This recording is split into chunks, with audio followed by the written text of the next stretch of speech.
Perkenalkan, saya Patrick Emmanuel Selahi dari kelas 11 MIPA 2. Di sini saya akan bertanya serta mewawancarai seseorang tentang hal apa saja yang berpotensi merusak persatuan dan kesatuan yang ada di lingkungan sekitar tempat tinggal.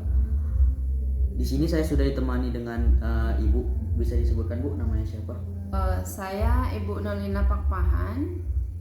Baik, Bu. Di sini bisa disebutkan, Bu, alamat tempat tinggal.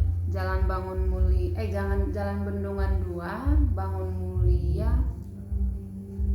Medan Amplas. Iya. Baik, Bu. Seperti yang sudah saya jelaskan sebelumnya, saya akan mewawancarai tentang hal apa saja yang berpotensi merusak kesatuan dan persatuan yang ada di Indonesia ini, termasuk di lingkungan sekitar kita. Jadi, Bu, apa saja peristiwa yang sudah terjadi di lingkungan sekitar ini yang berpotensi merusak kesatuan dan persatuan bangsa? Baik, kalau di lingkungan sekitar kita, tempat tinggal kita ini Jalan Bendungan 2 ya, itu mayoritas minoritas di suku aja sih. Di suku bisa dibilang kita ini tinggal di Kampung Karo. Iya. Kampung Karo, ya karena di sini kebanyakan orang Karo. Jadi kita Batak Toba bisa dihitung jari lah gitu. Jadi seringnya sih yang terjadi di suku aja, kalau di agama enggak, sama sekali nggak ada pernah. Bahkan kita rasa pun enggak gitu, kayaknya sama aja.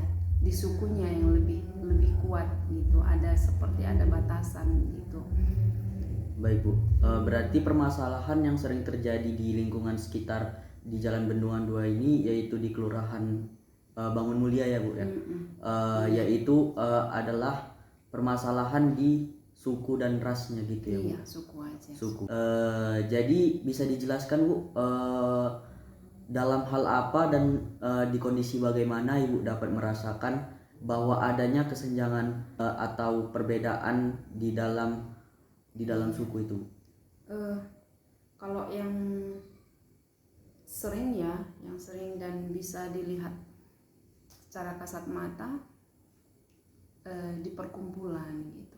Kalau misalnya ada acara pesta begitu, itulah yang sering kayak seperti kita lihat, seperti ada batasan-batasan gitu, kayak kurang berbaur gitu, kurang sana Toba, sini sementara di satu acara gitu, sini Toba, sini Karo, kayak seperti itu yang sering terjadi kalau di acara-acara aja. Sementara ada di satu event, ada di satu acara, tapi ada batasan-batasan, istilahnya kayak yang saya bilang tadi, kurang berbaur, istilahnya kayak kelompok-kelompok gitu, kelompok Toba, Karo, sementara dua suku itu aja gitu yang ada. Itu sih yang lebih nampak gitu. Baik, Bu, itu adalah di mana peristiwa yang sangat tampak gitu ya, Bu ya. Iya.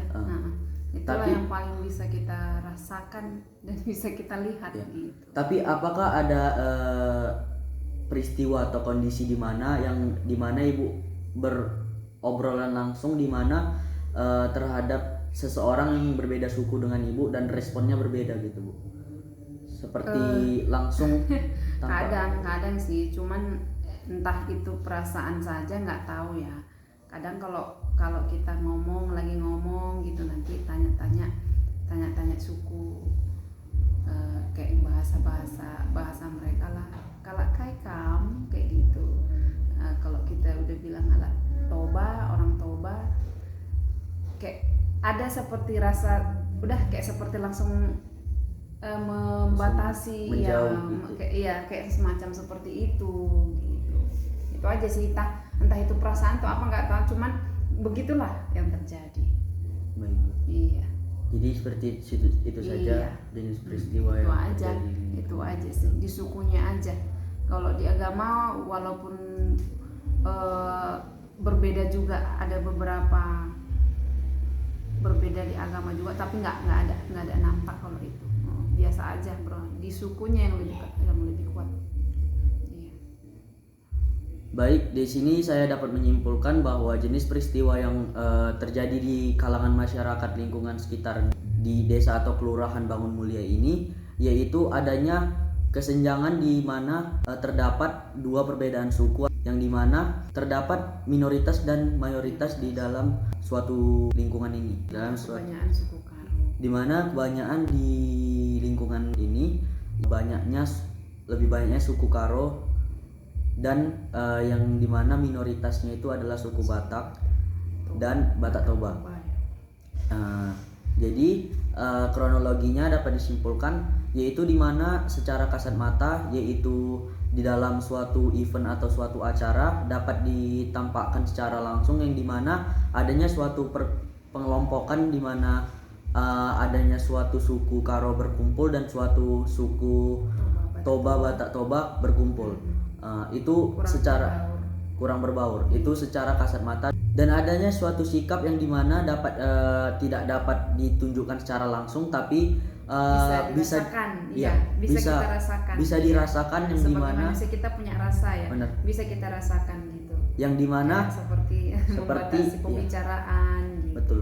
Yang dimana adanya suatu obrolan dimana seseorang dari suku mayoritas tersebut menanyakan kepada suku minoritas, dan ketika suku mayoritasnya mengetahui apakah suku di minoritas ini yang sedang berlawanan bicara pada saat pembicaraan itu, dan maka suku mayoritas tersebut seperti langsung membatasi pembicaraan tersebut. Langsung membatasi pembicaraan dan membatasi interaksi. Iya.